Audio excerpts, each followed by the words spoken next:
All right, so I want to share something new that we're working on with you guys.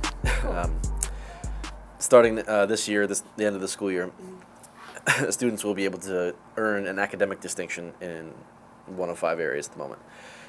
We started out with just 5, doesn't mean that's the limit to it, but for this year we have 5. An academic distinction is something that you can put on a college application as an academic honor. So when it comes to filling out those applications, there's a little spot that'll say what recognition or awards or things have you gotten, and in that space you would be able to say, I have achieved an academic distinction in X, whatever that is. So that's the function, the form of what it looks like. It's essentially recognizing students that spend a bit more time or energy, focus on a certain area, and then to receive a reward for that as far as recommendation. The 5 areas that we have right now: business and entrepreneurship, fine arts, robotics and engineering, computer graphics, and theater arts. So what happens is as you complete activities in one of those 5 areas, you can earn points towards a distinction. And then once you hit the limit of 160 points, then you've been awarded, you earn that distinction. With the caveat that at the end, you have to submit each one of these things through the Codex app, and at the very end, you have to request that you get awarded with that distinction. So you don't have to declare in the beginning. It's not like I'm going to do business, and then for the 4 years you're doing business and you can't get out. You're stuck there. It's not like that. And you can start one and stop it. You can do more than one if you'd like to, or you can do none. Right? It's up to you. So things that can contribute to that are clubs, classes, activities, microcerts, volunteer hours, internships, service hours, any off-campus learning activities that are related count. So if you go into Philly to do something that's a workshop, seminar, that counts. If you're doing a summer camp that's related, that can count. So valid learning is not just what happens at DC, but what happens outside of there too. That looks like. So does the Center Innovation count for the business and entrepreneurship? Like if we were involved, like some of the class that we have, like the social media marketing, could we earn a distinction in social media marketing through the social media marketing class contributes to a business and entrepreneurship distinction. Okay. So there isn't one special for the center, but the center the center created this mechanism for us, and is sort of sustaining the 3 of them: business and entrepreneurship, robotics and engineering, and computer graphics. So theater arts and fine arts exist on their own, are robust programs that we have here. The center is not involved directly in any of those in that same way, but the first 3 sort of sustaining and building those programs. Yeah. Can you be involved in like more than one outside thing that you're working on in order to work for a distinction? So like I'm involved in the business and leadership class, and then also with the Center of Innovation. So would those both count towards that one distinction? Yes. Yeah. So you'll earn points from both of those classes towards a business and entrepreneurship distinction. And in your case, I know that you've done a lot of the business stuff in the past. Once you submit documentation for that stuff, you can retroactively earn credit for stuff you did when you were a freshman. Oh, okay. Cool. So that's really cool. You should probably be able to walk out with a business and entrepreneurship distinction at the end of this year. Oh, nice. So yes, like you just said, I know it's available for us like next year, but this year, at the end of this school year. Yeah. So we can be building on it now to earn it later. You may have already been building on it. Oh. Right. So like everything that we've done, like as long as related. we can write it down, like and have proof that we've done that, then it'll count. Yes. Oh, yeah. Wow, So that is so cool. In the app, you can go through. You'll find all your activities, and then it'll tell you what you have to do to submit that. But it'll be like again, write up a vlog and say, here are the topics of the mastery that I have. Here is the document that came with it, or I earned this cert, or I created this file.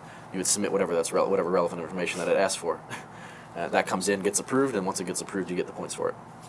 So do you have to ask your teacher about it, or can you just come directly? Obviously you have to ask your teacher eventually, but how do you get involved in the first place? So it's all through the app. All through the app. Right. So you actually don't have to chat with your teacher about it at all.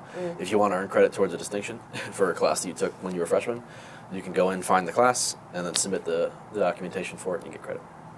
Does this contribute to credits for graduating, or is it just something different? Yeah, so the credits that you earn, like a half credit class or a full credit class, this is not related to that. Okay. So you need a certain number of credits in order to graduate. These credits are for a distinction only. They don't contribute to your graduation. But it also doesn't affect our GPA or anything. Doesn't affect your GPA either. Right.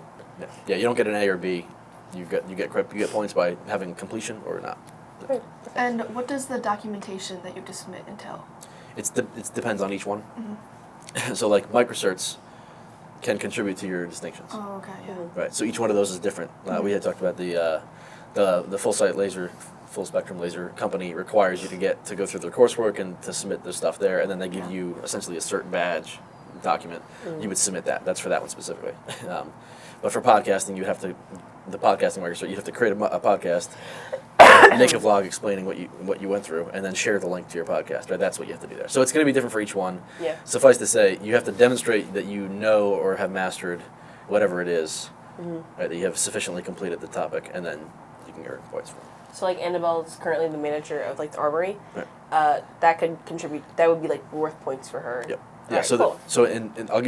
I'll clarify that one specifically. Right? So if you're doing volunteer hours at the school store, you get a point per hour. Oh. If you are a leader in a leadership position that way, right, you get bonus points off of that. A lot Now of points. there Yeah, well. are differences here too. I'll say, right. So there are caps. Right, you can't just I'm going to get all 160 hours by volunteering at the store, which you could probably pull off if you did it over the 4 years. You long Yeah, time. it has been a lot. That's So not 160. No, not that much. there are documents on DC's website. If you go to dccs.org/innovation, you'll see all the different distinction documents that are up there now, and each one of them will have a table. And I'll show you guys one here, and then for those on camera, they'll be able to watch it too. So these are the documents that you can see, Oh, okay. and it'll outline exactly Ooh. what all of that is, what are all the items, what are the limitations, if there are caps, if there are no caps, what that looks like, right? And Well, so if you take what all like you can a- put together. So like for calculus, if you're taking like it can be any type of calculus. It doesn't have to be like calculus Yeah, B or calculus. Like, doesn't matter. Yeah. So I think you get a bonus 10 if it's an AP class. Oh. So yeah, it's 50 points for calculus, and it's a plus 10 if you do the AP variant. Ooh. So if distinctions don't help you get credits to actually graduate, how do they help you? Like, Right. for students looking Yep. to participate in it, like, what motivation do they So have? at the front, it's the same sort of motivation that a Letterman jacket is, Yeah. in one sense, right? Okay. Here, I have worked on this. I am in this space. On the other side of it is an academic honor.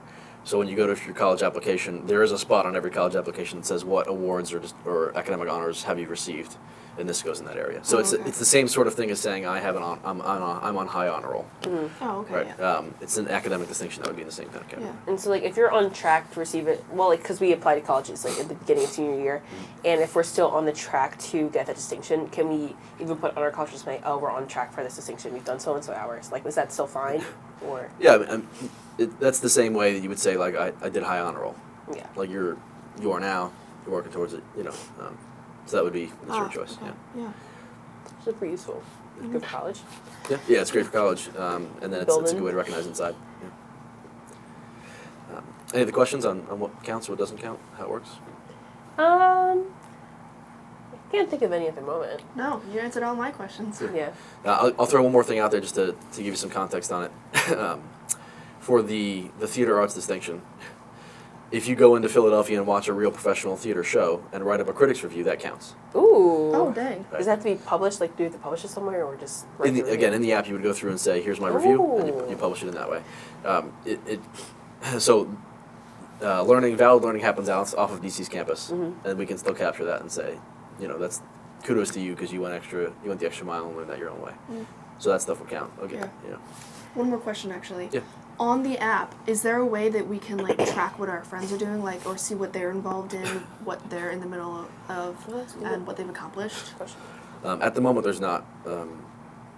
We dabbled with some of the functionality there. I'll be honest here as I'm doing this whole thing. I built an app for the first time. That's the one that we're using. Trying to living embodiment of try something new, learn in public, right? These things that we're trying to push. So this is my first foray into the space. That being said, this is not something. If this is something that we want to do going forward, that's certainly possible. My concerns were privacy for the students. Oh, yeah. Oh, So- yeah, that makes sense. As you complete each one of these items, they're private unless after they're approved. So you can share it, yeah. Then you can Yeah. share it, right? So you have the choice to share it, but it defaults to it's not shared, Yeah. right? So I'm defaulting to student privacy first, and then you guys have the choice to go beyond that if you want to. That made me think of another question. So, for how does it work for classes? Like, do we still do like the hourly thing for classes, or is it something different? So, like, we What get hourly a thing for point classes? an hour for class, or is it something different now? So if the hours that you're volunteering are for a class, that counts as the class. So it's like calculus. Yeah. Do we just get points just for taking that class, or how would that Yeah, work? as you have passed that class, right? If you do not pass the class, that does not that Okay, does not work. okay. So if you pass the class, then you can submit the documentation for it at the end, and then you would earn the credit for that class. Now, if you had a volunteer, again, I'm using volunteer generally here because if you're getting credit for it, then it's not really volunteering. But if you volunteered like 10 hours for calculus, I don't know what that would look like, but if you had to do that, that would count as calculus class, not as calculus class plus 10 hours. Yeah, Oh. makes sense. So like, let's say, what's the word? When you're like a teacher, student teacher aide. Teacher. If you were the teacher aide for TA, like a yeah. calculus teacher, Yeah. you So would get points for that. yeah, so that's volunteer hours. But for that would be a whole separate thing than calculus. That's not calculus. Yeah. Yeah. You're a TA for calculus. You didn't take calculus. Yeah. Yeah, Right. that's true. Which is a different. Yeah. Yeah. Those are different. Yeah, experiences. Different things. Okay. Yeah. Sounds good to me. Any other questions? No. Yeah. Thanks, guys. Appreciate it. Thank you.